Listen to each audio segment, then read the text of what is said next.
Hey, Myles here at Tactical Hyve. It is Thursday, so that means it's live fire. We're going to continue where we left off on Monday and talk about the 3 grip considerations that I brought up. Having good friction on your gun, making sure you have relaxed arms, and then experimenting with your thumb placement, looking for comfort. So if you're interested, stay tuned.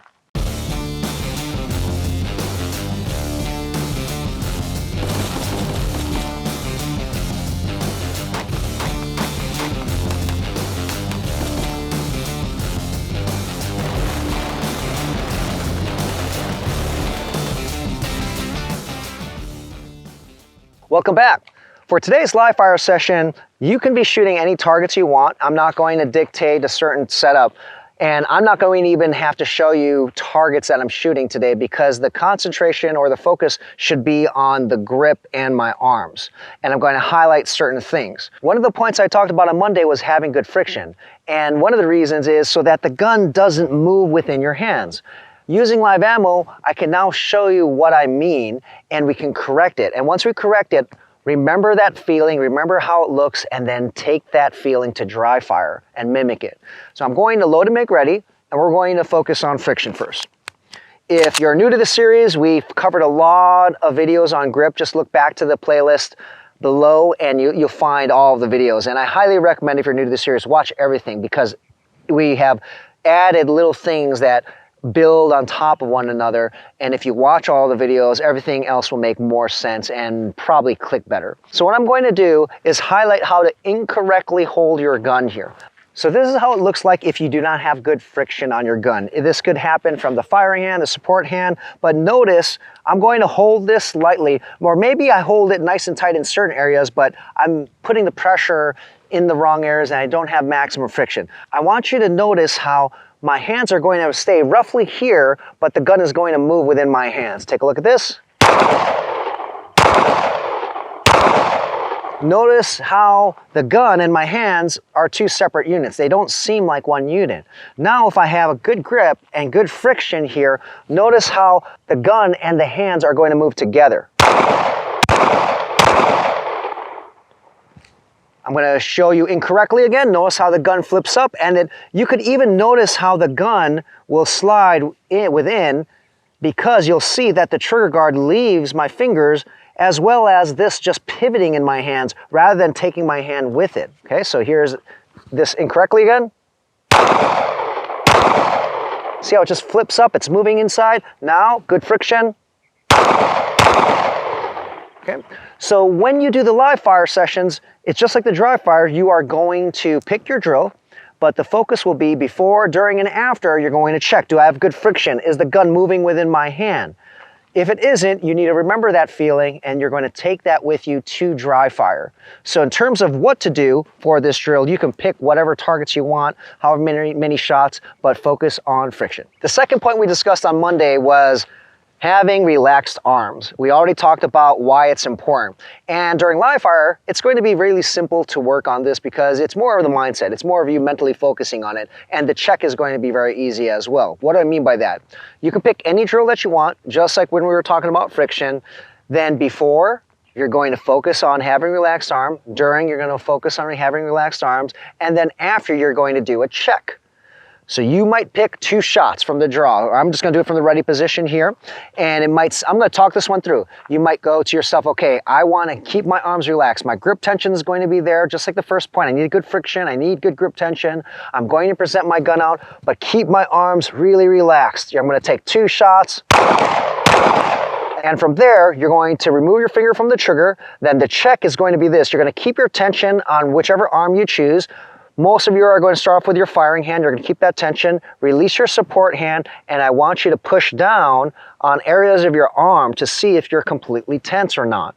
And if it comes down like a pillow here versus your relaxed state, then you know you're relaxed as can be. Of course, you're going to have some tension there because you're gripping with your hands, but we're looking for minimal tension. The more tense you are, once again, the more you're going to be pushed back. And the second item is you may divert a lot of that force to your wrists, and your wrist might bend. And that will lead to waiting longer for your sights to be on target, so you're going to shoot slower. Easy exercise. Pick any drill you want. This time I'm going to do 3 shots downrange. I'm looking at a target. And now I do the check. Finger off the trigger. Pretty, oh wow, now it's pretty tight. On purpose, I'm kind of giving you an example here. I'm squeezing now really hard with my hand, too hard that now, ooh, it's like a rock. It's like touching the ground here. Where now if I let up, okay, it's soft, it's softer. You will know exactly how much grip tension you need. You do not need to grip with a death grip. So let's say this is just, just estimates here to make things easy. If all I need is to grip with 30% of my strength on my firing hand, so that the gun doesn't move within my hand, then that's all I need. I do not want to put, let's say, 60, 70 or much more force, because at that point I might be crossing the threshold where this begins to get tense, and that's going to affect your recoil management. And that's why we want to find that right amount of pressure that you can add that good friction, have good grip pressure without disturbing the sights and without tensing your arms, so that you have good recoil management with your upper body shooting platform in addition to your stance. The third item we talked about on Monday, which is also very important, is what your thumb should be doing. And this is going to be a simple exercise and drill as well, because you can be doing anything you want to. You're just going to be shooting your gun and finding the thumb placements that are going to do two things. One, that are going to be comfortable for you, and two, that are going to allow you to fulfill the principles that we talked about in this series. If we just take the two things that we talked about in this video and also on Monday, the previous ones, point 1 and 2, we want our thumbs to be placed in areas that allow us to have good friction and allow us to have relaxed arms. There might be a position for some of you where you're pushing down with your thumbs and doing things that for some reason affect those two items here. You're not going to have good grip tension, or perhaps your placements of your thumb and you pressing down are forcing you to tense your arms. So you're going to do any drill you want to. Now the focus for these set of reps will be simply what you're doing with your thumbs before, during, and after. And if your thumb placement is comfortable and or affecting your shots or your grip. All right, so it could be simple as this. I'm shooting downrange here. Maybe I'm going to do single shots, so maybe I'm going to start off with both of my thumbs up like this, okay? I'm going to present, take the shots, finger off the trigger. I'm asking myself, and I'm monitoring the whole time, before, during, were my thumbs up? Was it comfortable? And then at the end, I'm seeing, did it affect my performance? Did my grip break? Do I have tense arms? Are the shots good? And if everything checks out, I'll do it over and over again to ensure that everything is consistent. If everything checks out there, some people may stop there and say, hey, that's good. This is the grip that works for me, this thumb placement. But if you want to be thorough, now experiment with other grip placement or other thumb placement. So now you may have thumbs forward on both of your arms here.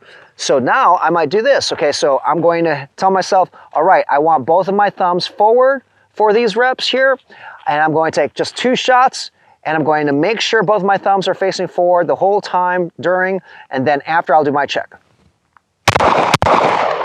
Finger off the trigger, everything looks good, everything feels good, and now I'm just going to pretend here, whoop, but I realize with my thumbs facing forward, I feel my arms getting really tense. This might be a case for you to work on the relaxation of your arms, or if you keep on doing it and your arms are still tense, that might tell you something. It might tell you that that thumb placement might not be best for you. So you got to experiment with it. And so this third component here is really simple. You're just going to try different thumb placements and figure out what is going to be comfortable and more effective for you in terms of performance. All right, so that wraps up today's video. Short and simple. I wanted to address 3 of those common questions and comments that people have been asking and sending in before we dive into more material. But these are really important. You need to re-emphasize, or I should say, you need to make sure you have a full understanding of all the things we've discussed in the past. The questions that have been coming in are a perfect example of people learning something and all the material is out there, they understand it, but they're not yet able to truly implement it yet. One, because maybe they haven't fully ingrained everything, and maybe they don't have the deepest understanding yet, just a super level understanding, because they haven't trained or practiced enough or analyzed and diagnosed their performance.